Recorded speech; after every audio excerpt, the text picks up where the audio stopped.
13वें का मतलब क्या होता है?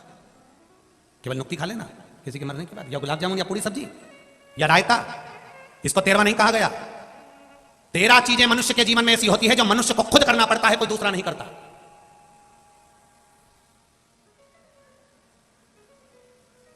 इसलिए मरने के बाद 13वें का महत्व आता है, इसलिए मरने के बाद 12वें का महत्व आता है। क्यों? वो 13 चीजें हमारा सनातन धर्म कहता है। पहला, भोजन मनुष्य को खुद करना पड़ता है। दूसरा, खा के बैठ जाएगा और तू उसका हाथ पकड़ ले तो तेरे शरीर में नहीं आएगा। बोलो री जी, सही है? अगर ऐसा होता तो आज शादी में सबसे ज्यादा बचत होती। पति तुम्हारा समोसा खाता, तुम सिर पे पल्लू लेके उसको टच करके घूमती।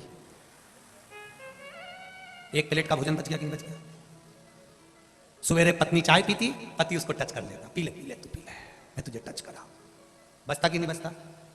सनातन धर्म में 13वें के महत्व को समझो कि किसी के मरने के बाद 13वां क्यों होता है, किसी के मरने के बाद 12वां क्यों होता है। उस 13वां के 13 चीजें हमारे सनातन धर्म ने दी है कि ये 13 मनुष्य खुद करे तो फायदा है, दूसरा नहीं कर सकता। पहले नंबर पर भोजन स्वयं को करना पड़ता है, दूसरे नंबर पर प्यास, पानी खुद को पीना पड़ता है। पड़ोसी पानी पिएगा तो तुमको तृप्ति नहीं मिलेगी। तीसरे नंबर पर है खांसी।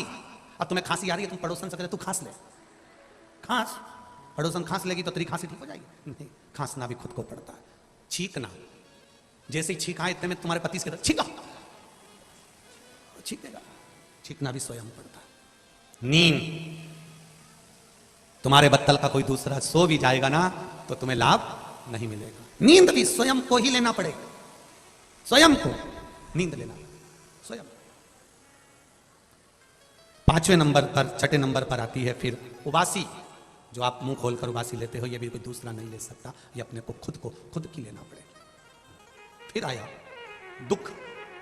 तुम्हारा लिखा है बहू डॉक्टर के पास ले जाएगी, दवाई दे देगी, दलिया बना देगी, थूली बना देगी, 1 गिलास दूध दे देगी, पर दुख तो तुमको झेलना पड़ेगा। दांत में तकलीफ हुई तो बहू से कह दो तू झेल ले, वो दलिया खा लेगी, दूध भी पी जाएगी 1 गिलास भर के, पर तकलीफ तो खुद को झेलना, कोई दूसरा नहीं झेलेगा। सुख, ये भी हम स्वयं झेल सकते हैं, कोई दूसरा नहीं। रोना, हमारे बत्तल का दूसरा नहीं रोएगा, तुम्हें देखकर भले रो लेगा, पर रोना भी हमारा खुद का है, हंसना भी हमारा खुद का। 11वें नंबर पर है नित्य क्रिया, प्रातः के समय की, वह भी हमारी खुद की, कोई दूसरा नहीं कर सकता।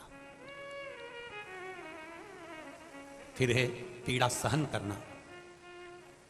अपनी पीड़ा को अपन स्वयं सह सकते हैं, कोई दूसरा नहीं सह सकता। आप कह दो, आप किसी को बोल सकते हो मुझे ये पीड़ा हो रही है, आप किसी को कह सकते हो मुझे ये दुख है, मुझे ये तकलीफ है, मुझे ये कष्ट है, पर पीड़ा सहना आपको ही पड़ेगी, कोई दूसरा नहीं सह सकता। फिर 13वें नंबर पर आया है भजन।